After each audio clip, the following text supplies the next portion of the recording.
칠순 잔치날 아침이었다. 눈을 떴을 때 창밖은 아직 회색에 가까웠다. 새벽과 아침의 경계가 흐릿한 시간이었다.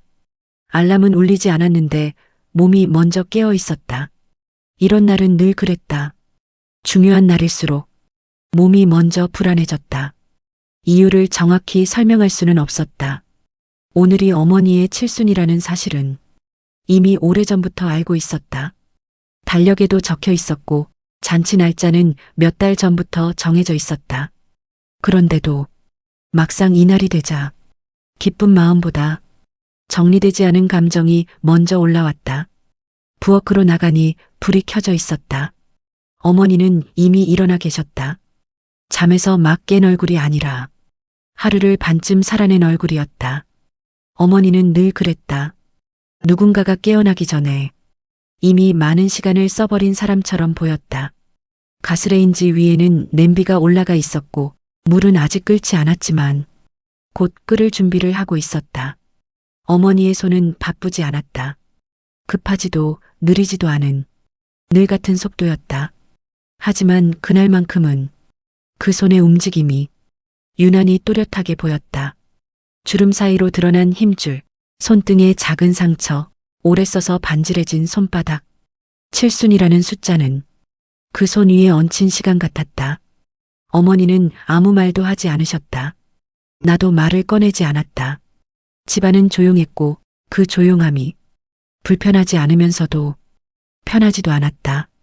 축하해야 할 날이라는 걸 머리로는 알고 있었지만 마음은 아직 그 자리에 도착하지 못한 상태였다. 어머니의 인생을 돌아보면 칠순은 충분히 축하받아야 할 시간이었다. 아이들을 키웠고 가정을 지켰고 아프지 않게 지금까지 살아오셨다. 그런데 그 모든 문장 사이에는 언제나 하나의 공백이 있었다. 큰아들, 그 이름은 집안에서 오래전부터 조심스럽게 비워져 있었다. 처음엔 연락이 끊긴 것이었다. 하루, 이틀, 그 다음엔 일주일. 바쁘겠거니 했다. 젊은 사람은 그럴 수 있다고 스스로를 설득했다. 그 다음엔 한 달이 지나고 계절이 바뀌었다. 그제야 사람들은 걱정을 말로 꺼내기 시작했다.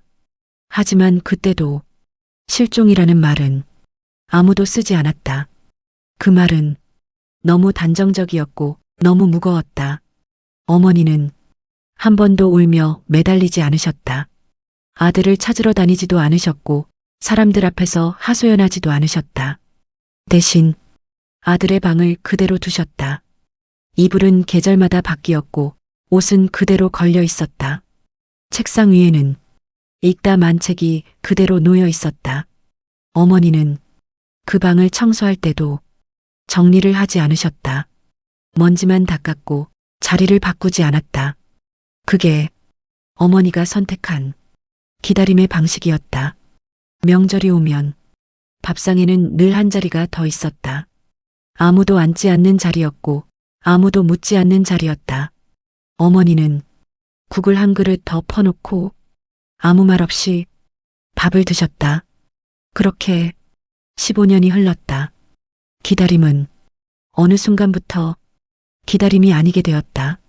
일상이 되었고 전제가 되었고 말하지 않는 약속처럼 굳어졌다. 칠순 잔치는 그 약속을 사람들 앞에서 정리해야 하는 날처럼 느껴졌다. 이제는 웃어야 하고 이제는 괜찮은 얼굴을 해야 하며 이제는 지난 이야기를 덮은 사람처럼 보여야 하는 날. 잔치장으로 가는 차 안에서 어머니는 창밖만 보고 계셨다. 평소보다 말이 없으셨다. 그 침묵이 괜히 마음에 걸렸다. 잔치장은 생각보다 화려했다. 현수막이 걸려 있었고 꽃 장식이 놓여 있었으며 사람들은 웃으며 인사를 나눴다. 고생 많으셨죠. 이제는 좀 편하게 사세요. 다 잊고 즐기셔야죠. 사람들은 쉽게 그런 말을 했다. 무엇을 잊어야 하는지 확인하지 않은 채 어머니는 그 말들에 고개를 끄덕이기만 하셨다. 사람들이 하나둘 자리를 채울 즈음 입구 쪽에서 낯선 기척이 느껴졌다. 분명 처음 보는 얼굴이었다.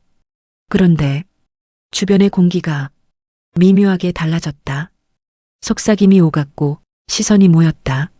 누군가는 그의 이름보다 그의 직함을 먼저 말했다. 대기업 회장, 성공한 사람, 대단한 인물. 나는 그 순간에도 그가 누구인지 알아보지 못했다. 아니, 애써 연결하지 않았을지도 모른다. 어머니는 그를 보자 움직임이 멈췄다. 인사를 받던 손도 웃고 있던 얼굴도 잠시 멈췄다. 그 눈빛은 놀람이라기보다 확인이었다. 오래전부터 마음속에만 두었던 얼굴과 지금 눈앞의 얼굴이 같은 사람인지 천천히 맞춰보는 시선이었다. 그제야 나는 알았다. 그 사람이 15년 전 사라졌던 우리 오빠라는 것을. 사람들은 박수를 쳤다. 감동적인 장면이라고 했다. 성공해서 돌아온 이야기라며 고개를 끄덕였다. 하지만 어머니는 울지 않으셨다. 손에 쥔 수건을 조금 더 세게 쥐셨을 뿐이다. 돌아온 오빠는 많은 것을 가진 사람이 되어 있었다. 말투는 차분했고 표정은 단정했다. 사람들 앞에서 자신을 설명하는데 익숙한 얼굴이었다. 그러나 가족을 향해서는 아무 설명도 하지 않았다. 왜 사라졌는지, 왜 연락하지 않았는지, 왜 지금이었는지 그 질문들은 공기 속에만 남아 있었다. 작은 오빠의 얼굴은 굳어 있었다. 기쁘지도 반갑지도 않은 표정이었다. 그는 15년 동안 집안을 현실적으로 지켜온 사람이었다. 잔치는 예정대로 흘러갔다. 케이크에 불을 붙였고 사진을 찍었으며 사람들은 웃었다. 어머니는 끝까지 중심에 서 계셨다. 흔들리지 않는 사람처럼 보였다. 하지만 그날 밤 집으로 돌아온 뒤 어머니는 아들의 방문을 다시 열어보셨다. 아무것도 변하지 않은 방 안에서 어머니는 오래 서 계셨다. 기다림은 끝났지만 이해는 시작되지 않았다. 오빠는 돌아왔지만 자리는 이미 비어 있었다. 그리고 삶은 아무 일 없다는 듯 다음 날로 이어졌다. 어쩌면 가족이라는 건 돌아옴으로 완성되는 게 아니라 끝내 말하지 못한 마음들로 계속 이어지는 것인지도 모른다. 그 질문만 남긴 채 시간은 오늘도 조용히 흘러가고 있었다.